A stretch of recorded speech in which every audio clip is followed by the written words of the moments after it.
Bagamat minsan dumarating sa punto sa buhay natin, hindi maiwasan, nagkakamali po tayo. Amen? Because we are all human being. Pero hindi dapat ikatwiran na tayo po ay mga tao lamang. Dahil bilang tao at bilang nakakilala sa Panginoong Kristo, kailangan po nating mapagtagumpayan yung tinatawag na pagkukulang o mistake sa buhay. Pero alam niyo po ba na ang Panginoon o ang Diyos ay nagbibigay ng pagkakataon para tayo ay manumbalik sa Kanya. Pagsisisi, dahil mabait ang Diyos eh. Kaya naman ang ating pong topic ngayon ay God giving second chances. Walang taong hindi nagkakamali at walang taong hindi nagkakasala. Dahil ang sabi nga sa Roma 3:23, lahat ng tao ay nagkasala. Walang matuwid. Wala kahit isa. Lahat ay nagkasala. So, nagkakamali, nagkakasala, bagamat ang Diyos ay pinatawad tayo sa ating mga kasalanan, pero paulit-ulit, minsan nagagawa natin ang mga pagkukulang na yan. Amen! Mostly sa mag-asawa, no? Dahil pag hindi mo binigyang kaluguran ng kabiyak mo, mananagot ka sa Lord. Ganon din naman yung vice versa sa babae at lalaki. Kaya naman mga magulong kapatid, alam niyo po ba na ang Diyos ay mapagmahal, mahabagin, puno ng hindi agad nagagalit. Pag nagkamali tayo, ang Diyos hindi agad nagagalit kasi kung magagalit agad ang Diyos sa pagkakamaling gagawin mo o ginawa mo, baka patayin ka na ng Diyos. And God giving us a second chances. Anong pong sabi ng Psalms 103 verse 8? Pakibasa nga po. The Lord is compassionate and gracious, slow to anger, abounding in love. Sa Tagalog, si Yahweh ay mahabagit, mapagmahal, hindi madaling magalit, wagas ang pag-ibig. Alam nyo, kung meron tayong napapanood sa TV ng pamagat ay wagas, ang wala nang hihigit pang wagas na pag-ibig kung hindi ang sa Diyos. Amen? Ang pag-ibig natin dito sa lupa nagagalit eh. Kapag hindi lang naibigay yung gusto mo ng kabiyak mo o nung boyfriend mo, girlfriend mo, nagagalit ka. Pero ang Diyos, ang sabi niya, mahabagin, banayad kung magalit. No? Hindi agad nagagalit ang Diyos. Alam niyo po ba yon? Tayo tinitingnan lamang niya kung tayo ay manunumbalik sa Kanya at nagbibigay siya ng second chances. Ang dami pong karakter sa Bible na hindi perpekto, nagkamali, nagkulang sa Diyos at pinagbigyan ng Diyos ng pagkakataon para magbago. Alam niyo po ba yon? Kaya wag tayong mangangamba. Halimbawa, accidentally nagkamali tayo. Hingi tayo ng second chances sa Lord. Alam niyo ba mga Bible character? Nandiyan ba yan? Si Jonah, si Jonas, the Bible character who received second chances from God. Sino yan? Si Jonah, the prophet who ran away from God. Who ran away from God. Alam natin ang istorya ni Jonah. Amen? Hindi niya sinunod ang Diyos sa utos niya. Napakatindi po nun ng Diyos na mismo nag-uutos sa kanya. Hindi niya sinunod. Tumakbo siya at tumakas at hindi niya sinunod ang utos ng Diyos. Kaya naman, no, dahil banayad kung magalit ang Diyos at hindi agad siya nagagalit, tiningnan niya kung ano yung consequence na dapat ibigay kay Jonah para humingi siya ng second chances sa Lord at pinagbigyan po siya ng Panginoon. Nanalangin si Jonah. Inalala niya yung sinabi niya sa Diyos nung siya ay sumusunod pa sa Panginoon. Nangatwiran si Jonah kung bakit hindi niya sinunod ang Diyos. Pero Alam niyo po ba, hindi yung katwiran ni Jonah ang tiningnan ng Diyos. Ang tiningnan ng Lord, yung panunumbalik ni Jonas. Amen? So, sino pa? Si Peter, the disciple who denied Jesus. Alam niyo po yan sa Bible, kung nagbabasa kayo sa Bible. Ilang beses dininay? Ilan? 3 times. 3 times. Dininay niya ang Panginoon. Sino siya? Hindi ko siya nakikilala. Hindi ko siya kasama. No? Hindi ko kasama yan. So, do you imagine that? No? Dahil natakot siya sa mga Sanhedrin, sa mga sundalo, na baka huliin siya, dininay niya ang Diyos. Pero after that, dahil alam na ng Diyos ang gagawin ni Peter, no? Alam na ni Jesus ang gagawin ni Peter sa kanya, pinatawad siya ng Panginoon nung si Peter ay nanumbalik sa Panginoon at ginamit pa siya ng Diyos sa ministeryo niya. Purihin ang Panginoon. Sino pa? Si David. Ayan ang mga Bible character, hinahangaan natin, pero nag-fail po yan. Nagkamali po sila. Si David, the king who committed adultery. Si David, nung namahinga siya, nakita niya si Bathsheba, naliligo, no? May asawa si Bathsheba. So bilang hari, nakursunadaan niya si Bathsheba, kaya walang magawa si Bathsheba kung hindi sundin ang hari. Pero may asawa yon, bawal yon. Kapag may asawa, huwag kayong aarangkada, ha? Ay, pwede dalaga, pastor? Nag-scapegoat pa kayo. Pag may asawa, huwag yung papakialaman. Mga lalaki, mga babae, ganun din po yun, vice versa yun. No, wag lang po sa lalaki, kung hindi po pati sa babae. Kapag may asawa na o may asawa na kayo, huwag kayong makikialam sa mga may asawa. Tandaan yan. That is adultery. Yan ang naging kasalanan ni David. Ano po yung nangyari? Pinarusahan siya ng Diyos. Yung anak nila ni Bathsheba namatay. So, pero nanumbalik siya sa Panginoon. Humingi siya ng tawad. No? Kung hindi humingi ng tawad si David, putol na ang descendant ni David sa pagiging hari. Pero humingi siya ng tawad at una siya sa puso ng Diyos. Binigyan siya ng second chances ng Lord. Sino pa? Meron pa ba dyan? Si Samson, the strong man who lost his way. Napakalakas ni Samson. Nasa rin si Samson. No? Napakalakas. Parang kayo lang. Minsan malakas, pero nanghihina rin. Amen? Hallelujah. Kapag wala ng bigas, kapag wala ng pera, kapag wala ng pambayad ng utang, kapag wala ng, no? Kapag ang usapin sa mga anak na, nanghihina tayo. Amen? Nawawala ang pagiging Kristiyano natin. Tandaan po natin, tao tayo, merong kahinaan, katulad ng mga Bible character na ito. Alam niyo nangyari kay Samson. Amen? So, nawala siya sa hulog. No? Natukso siya sa babae. Puro babae natupag nito eh. Ni Samson, ang lakas-lakas. Babae lang pala yung kahinaan niya. Amen. Parang yung mga kakilala ko lang, kahinaan nila, babae. Yung mga, di ba?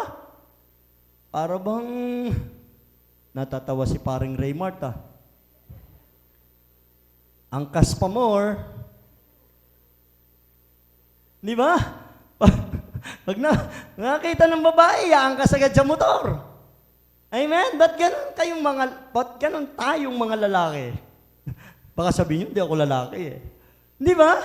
Pag nakakita lang ng babae, di ba? Buti na lang yung mga asawa nyo, faithful sa inyo. Di ba? Kaya Kuya Manny, Kuya Abet, kayo lang naman dito eh, no? Very faithful. No? Sa asawa, hindi pinapansin yung mga babae. Di ba? Hallelujah. Si Kuya Boy kaya, natatawa si Ate Lot, oh? So kung minsan, babae ang nagpapatumba sa kalakasan ng lalaki. Agree kayo dyan? Amen! Kapag sinabi na ng mga babae, outside ako lang buka, wala ka sahod. No, hindi ka gumawa ng paraan, puro ako na lang. O di ba? Susuyuin ng lalaki, gagawa ng paraan yung lalaki para lang mas malugod yung babae. Lalo na kapag mahal na mahal mo yung asawa mo, ayaw mo siya, nagagalit sa'yo. Kilala niyo mga asawa niyo eh. Alam niyo yung mga kahinaan ng mga asawa ninyo. Amen? Alam na alam niyo kung paano susuyuin, paano mapapasaya. Di ba? Kapag nakagano na yung asawa, lagyan mo siya dito. Kapag naka-open yan, i-close mo. Kailangan bago kumlose yan, lagyan mo yan. Pag kumlose yan, gaganong-ganon na yan. Hallelujah. And that is what a marriage for. Abang nag-asawa kayo, bigyan mo ng kaluguran ang asawa mo at hanapin mo ang kahinaan niya.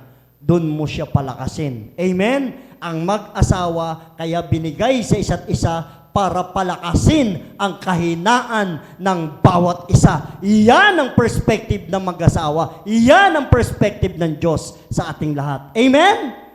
Pagka naiinis na yung asawa, huwag mo na sasalubungin pa. Humble ka na.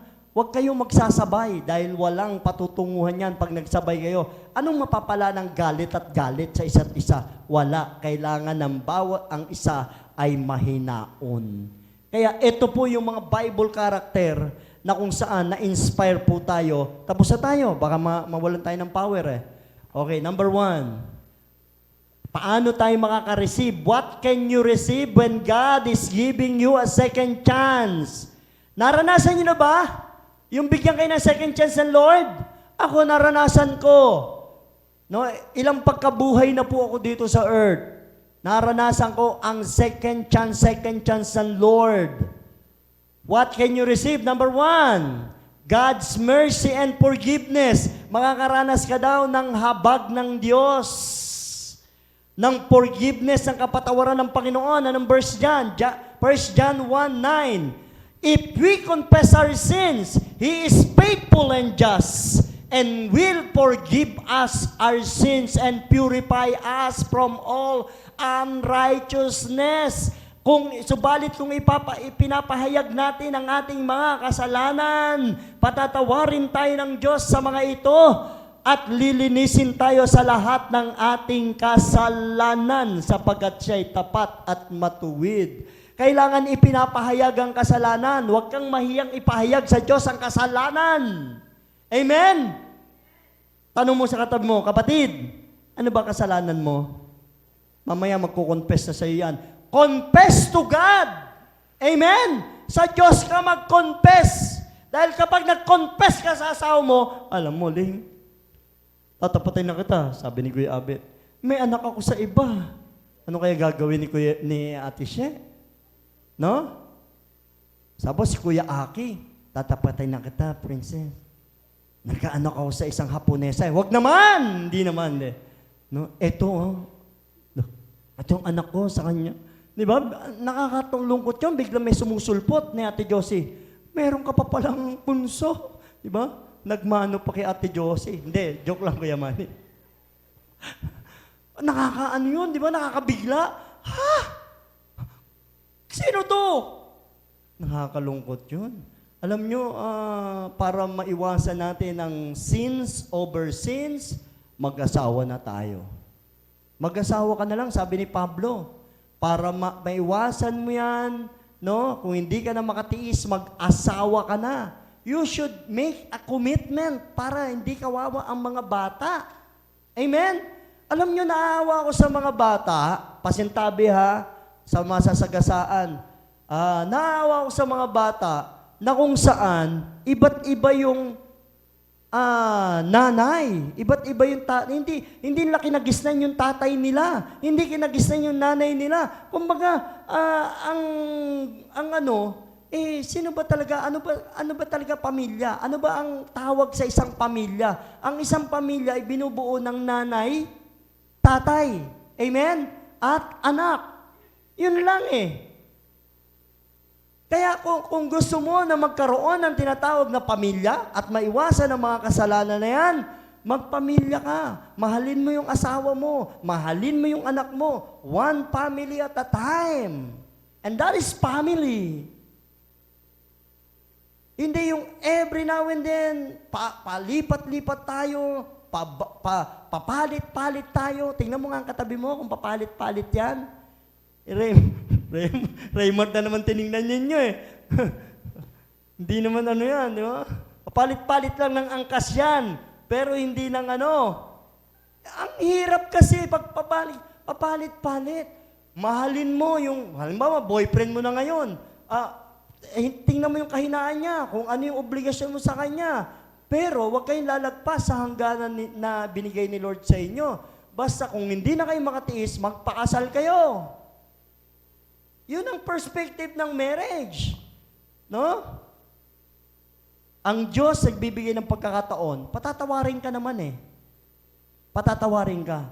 Pero humanap ka ng babae, humanap ka ng lalaki na talagang mamahalin ka at mamahalin mo siya. Yung sa kanya mo na gustong ma-fix ang pagpapamilya. Kailangan both side, pareho niyong gusto. Pero kung hindi niyo gusto isa't isa, magkakaroon ng argument.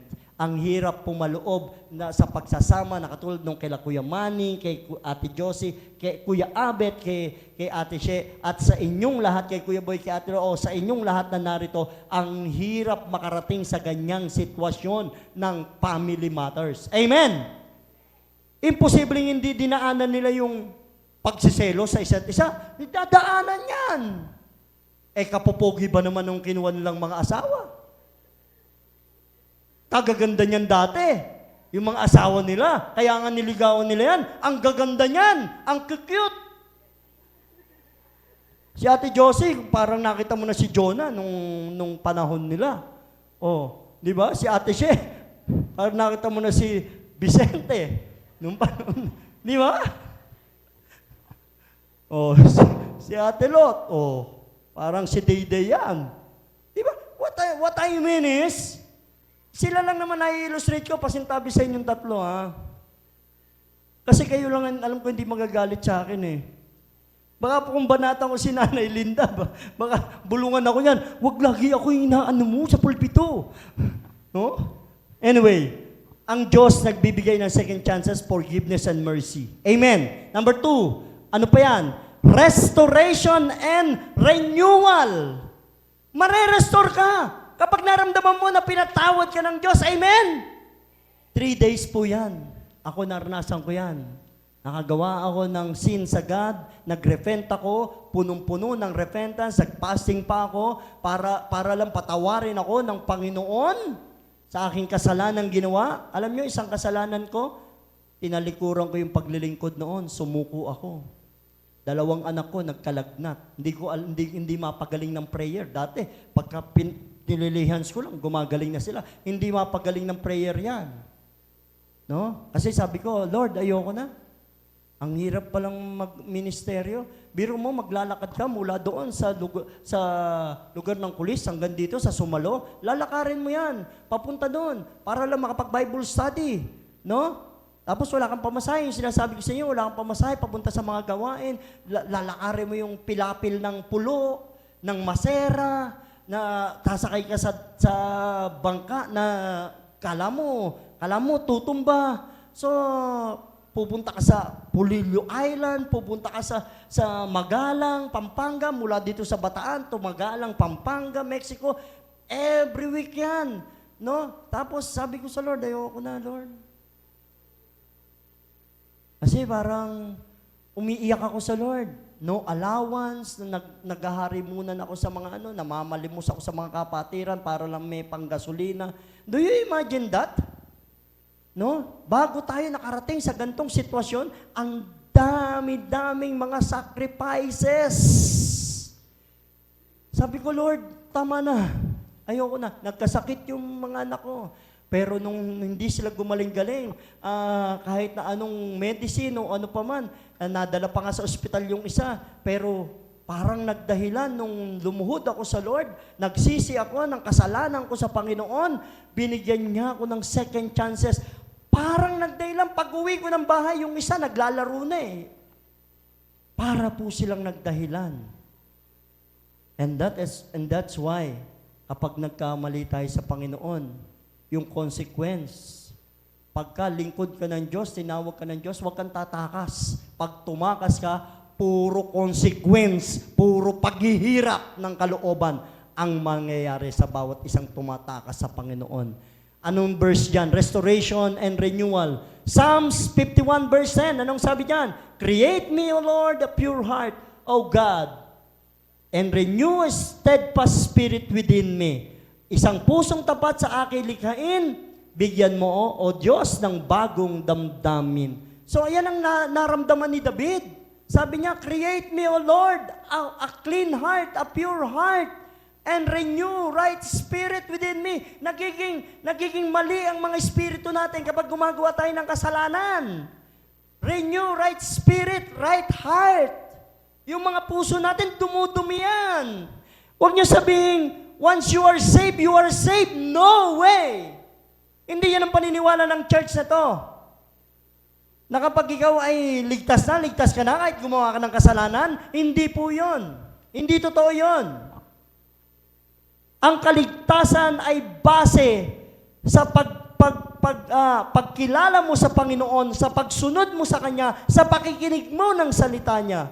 Yun lang yung mga maliligtas eh.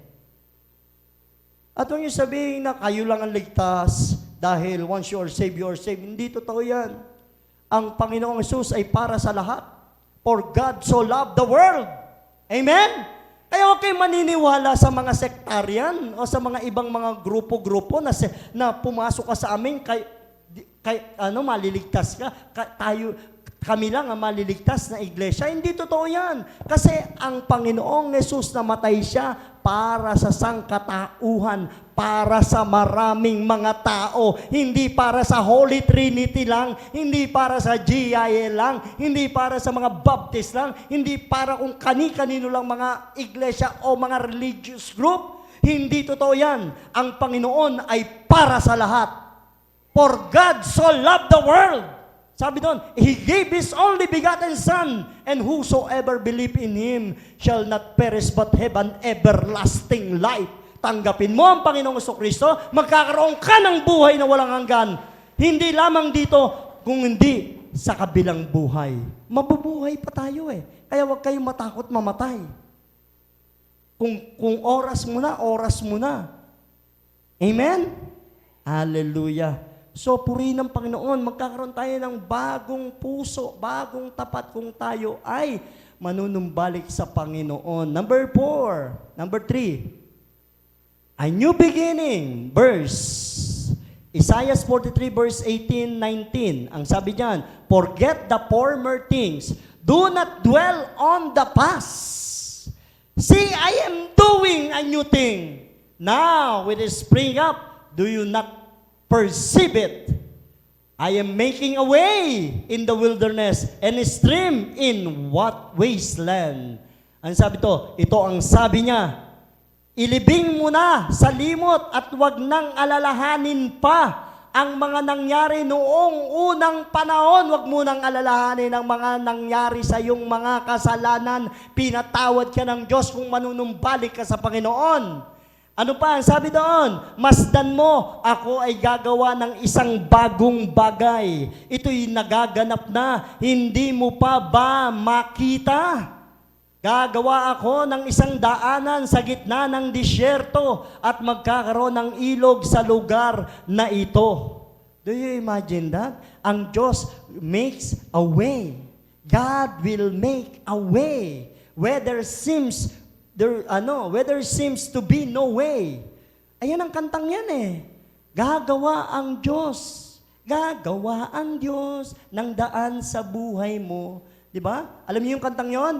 God will make a way where there seems to be no way.